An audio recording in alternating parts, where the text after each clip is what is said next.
Je suis le bon berger qui donne sa vie pour ses brebis.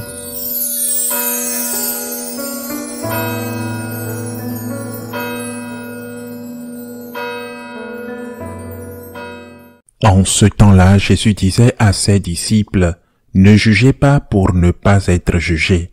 De manière dont vous jugez, vous serez jugés. De la mesure dont vous mesurez, on vous mesurera. Quoi? Tu regardes la paille dans l'œil de ton frère et la poutre qui est dans ton œil, tu ne la remarques pas? Ou encore, comment vas-tu dire à ton frère, « Laisse-moi enlever la paille de ton œil » alors qu'il y a une poutre dans ton œil à toi? Hypocrite, enlève d'abord la poutre de ton œil, alors tu verras clair pour enlever la paille qui est dans l'œil de ton frère. Acclamons la parole de Dieu. Encore une fois, le Seigneur nous donne des conseils, mais dans ce cas, c'est plus que des conseils, ce sont des commandements. Le Seigneur ne dit pas essayez, mais si vous n'essayez pas, c'est pas grave. Il nous dit qu'il faut le faire. Si on n'y parvient pas, il faut demander pardon. Mais on demande pardon parce que c'est un devoir. S'il s'agissait d'un conseil, on n'aurait pas à demander pardon. Si on n'y parvient pas, par exemple, c'est un devoir. Et dans ce cas, l'évangéliste Saint Matthieu nous rappelle deux autres devoirs du chrétien. Premièrement, ne jugez pas et vous ne serez pas jugés.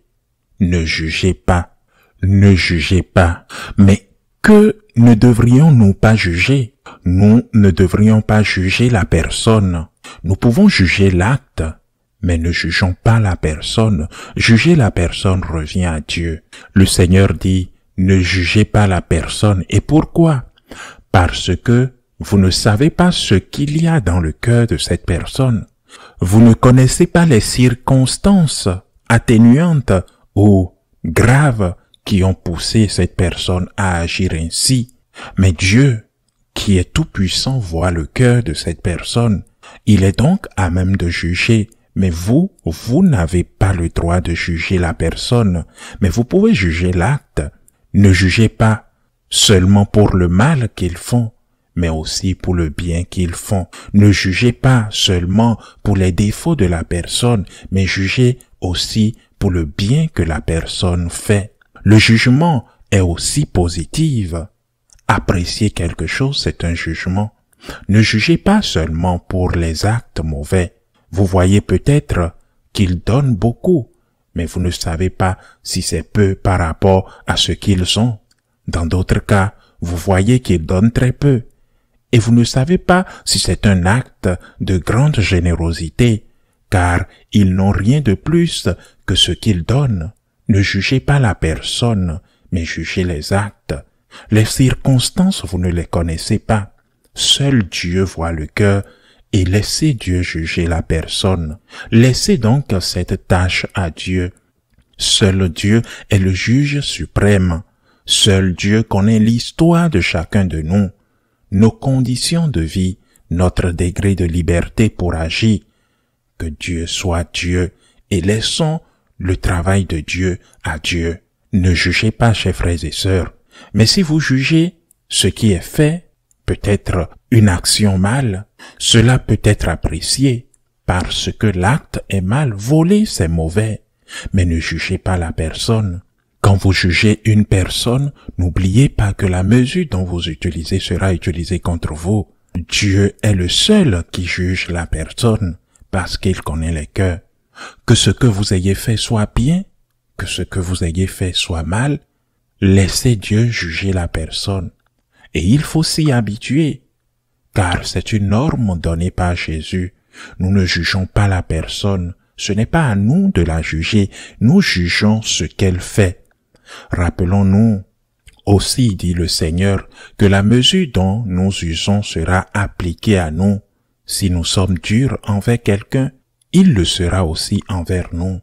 Si au contraire, nous essayons de sauver quelqu'un en disant « Dieu le jugera », il a mal agi, très mal, Dieu le jugera, mais ce qu'il a fait était très mal, c'est la bonne attitude. Laissez Dieu faire son travail.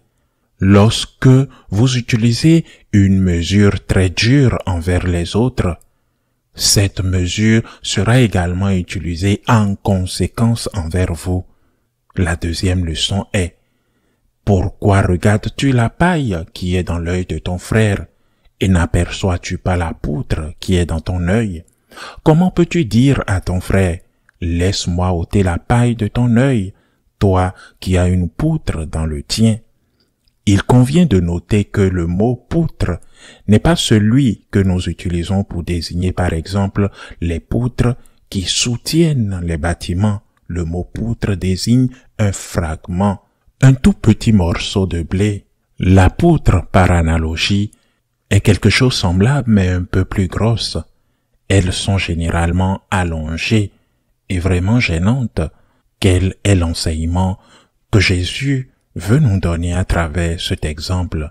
C'est lié à ce que j'ai dit précédemment sur le fait de ne pas juger. Mais ici, il fait référence à la correction fraternelle. Autrement dit, vous avez dépassé le jugement et vous voulez maintenant enseigner aux autres. Le Seigneur ne nous interdit pas cela. Il nous conseille de nous examiner nous-mêmes d'abord. Il est important, car lorsque vous réalisez que vous aussi, vous êtes pécheur, peut-être pas en faisant ce que cette personne a fait, mais que vous avez aussi votre propre péché, même si vous devez apporter une correction, car c'est peut-être votre devoir de le faire, par exemple, les parents avec leurs enfants, le supérieur dans une communauté, l'évêque avec ses prêtres. Même si c'est votre devoir de le faire, lorsque vous réalisez que vous aussi vous êtes pécheur, votre façon de corriger est différente. Vous corrigez, c'est votre devoir, mais votre façon de corriger est différente. Essaye d'ôter la poutre de ton œil, et lorsque tu comprendras combien c'est difficile, tu corrigeras l'autre. Mais avec douceur et miséricorde, tu diras: ce que tu as fait n'est pas bien, car c'est ton devoir de le lui dire. Mais tu le diras en sachant qu'il est un être humain fragile, tout comme toi. Alors regarde d'abord ce que tu as, afin de pouvoir ensuite essayer de corriger et d'aider l'autre, de l'aider à sortir de son péché. Ne jugez pas la personne, jugez les actions, mais ne jugez pas la personne elle-même. Seul Dieu peut le faire.